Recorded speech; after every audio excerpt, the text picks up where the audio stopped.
Magandang umaga sa inyong lahat. Ngayong umaga po, ang gagawin ko ay magmamarkot po ako ng rubber tree plant. At ito po ang kauna-unahan kong pagmamarkot ng tanim.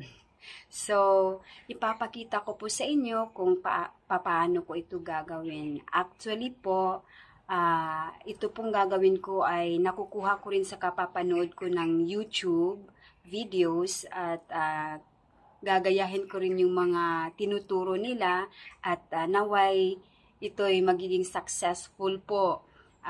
Ang gagawin natin ay ito. Papakita ko sa inyo kung ano yung mga gagamitin natin at kung papaano natin ito gagawin. Ang mga gagamitin po natin ay ito lang po. Ito, kokupit ito na nilagyan ko, hinahaluan ko po ng potting soil or lupa. At saka itong transparent plastic bag. Itong transparent plastic bag ang gagamitin natin para madali nating makita kung nag-uugat na ba yung minamarkot nating tanim. At ito ang gagawin nating kasunod. Ito yung imamarkot ko na rubber tree plant, guys. Kasi sobrang haba niya na. Ayan, ang haba niya na. Meron na siyang 3 branches. Ito, 3 branches niya. 1, 2, 3. 3 branches niya kasi naputulan ko na siya. Ito yung naputulan ko. Ito, ang nangyari po, namatay yung itinanim kong pinutol ko sa kanya. Hindi siya nag-survive. So, ang gagawin natin, hanapin natin yung part na medyo mature na yung branch. Kasi kung dito tayo mag-cut, medyo bata pa siya, hindi siya madaling mag-ugat. Kaya dito banda sa baba, ito, medyo darker na yung skin, ibig sabihin, mature na siya, especially this one. Lalo na ito, napapansin niyo meron na siyang ugat. So, ito ang una kong imamarkot para tingnan natin kung mas mapabilis ba yung pag-ugat niya at mas mabilis yung pagkabuhay niya. Pwede rin dito. Ayan. Pag nagmamarkot po tayo, ang gagawin natin, magmamarkot tayo isa lang sa isang sanga. Kasi, pag nangyayari na magmamarkot tayo dito, tapos magmamarkot din tayo dito sa bandang itaas, ay hindi yan siya magiging successful ang dalawa. Mangyari, itong sa itaas, ito yung mabubuhay, mag-uugat siya, pero dito sa baba, hindi siya magiging successful, hindi siya mabubuhay, hindi siya mag-uugat. Ganyan ang gagawin natin. So, kung paano natin imamarkot, eto yung kasunod. Ayan, natanggal ko na yung balat niya. Pero, since natanggal na natin yung balat niya, kiskisin natin, tanggalin natin yung juice para hindi maghilom itong balat sa itaas at sa baba.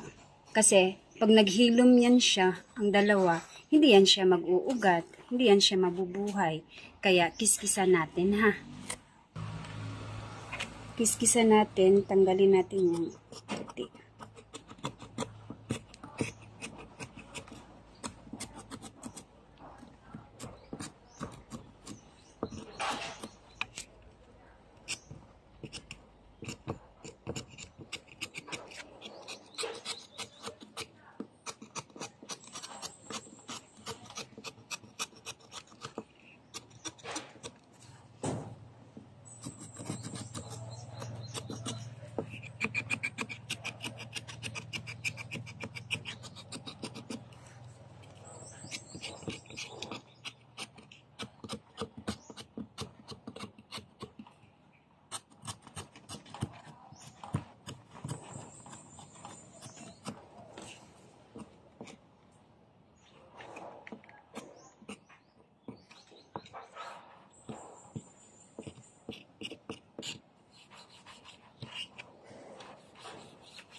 Ayan.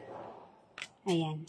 So, kung makikita ninyo, tinanggal natin yung balat sa buong part na ito, sa buong bahagi ng branch na ito. Ayan.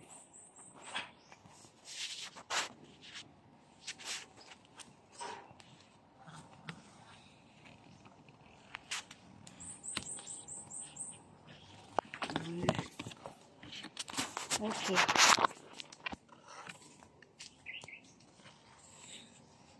Ayan.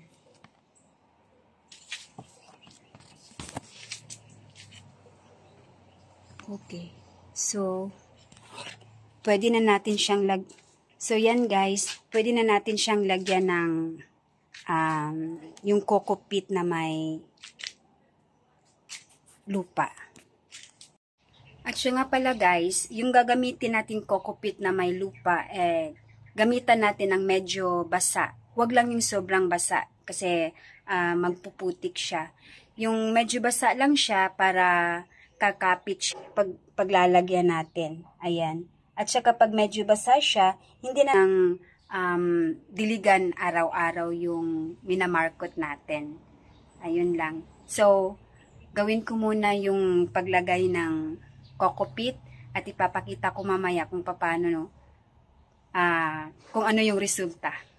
Ayun, tapos ng pagbabalot natin. So, ayan na siya, nabalot na natin. Medyo sinikipan ko ang pagtali dito sa baba para pag nagdidilig tayo, hindi dadalo yung tubig sa baba, kundi mag-stuck siya dito sa loob para mag-moist siya. Kaya natin siya binabalot para mag-moist siya at hindi siya madaling matuyo kapag naaarawan. Ayan. Tapos dito sa bandang itaas, medyo hindi gaanong masikip ang pagtali ko para pag nagdilig tayo dito, makakapasok yung tubig sa loob at mababasa yung coco peat at madaling mabuhay at magugat yung minamarkot nating rubber plant tree. So, ayan guys, hintayin nating magkaugat siya in 3 weeks, 3 linggo. Babalikan natin siya, titingnan natin kung may ugat na ba. Ayan. Ayan siya.